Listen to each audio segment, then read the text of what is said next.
নমস্কাৰ, মই গণেশ দত্ত। আচলতে শ্ৰীমতী পুৱতি নিশা 4:30টাতে উঠি গা পা ধুই ঘৰ দুৱাৰ সাৰি মুচি লৈ ঘৰৰ মন্দিৰত পূজা দি মোক লগ ধৰিলে আমাৰ নৱগ্ৰহ মন্দিৰলৈ যোৱাৰ কাৰণে।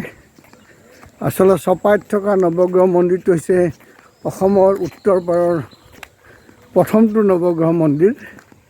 এইখন হৈছে নৱগ্ৰহ মন্দিৰ। আমাৰ চপাই মঙলদৈৰ পৰা মাত্ৰ 3 কিলোমিটাৰ আঁতৰত এয়া চপাই নৱগ্ৰহ মন্দিৰ। নৱগ্ৰহ মন্দিৰৰ ছবি। এয়া হনুমান মন্দিৰ। নমস্কাৰ, মই মোহন চন্দ্ৰ শৰ্মা, পূব মঙলদৈ শাখাৰ সভাপতি। ইয়াতে যিটো এতিয়া কমিটি আছে, ইয়াৰে সভাপতি কেশৱ শৰ্মাদেৱ, তেওঁ ইঞ্জিনিয়াৰ আছিলে, এতিয়া এক্স হৈছে।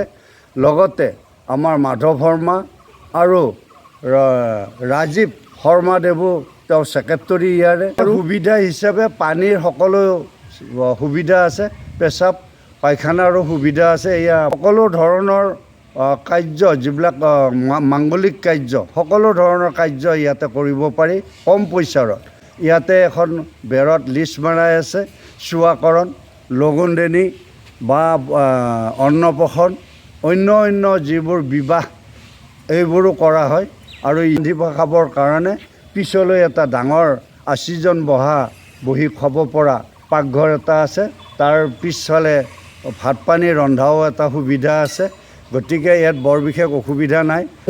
তেওঁলোকে আমাৰ ইয়াতে 4জন ব্ৰাহ্মণ থাকে, সম্পূৰ্ণ জনাজাত তেওঁলোক, আৰু তেওঁলোকে সকলো কাম জানে। আৰু তেওঁলোকে লগত কণ্টেক্ট কৰিলে ইয়াৰ পৰা ব্ৰাহ্মণো পাব পাৰে।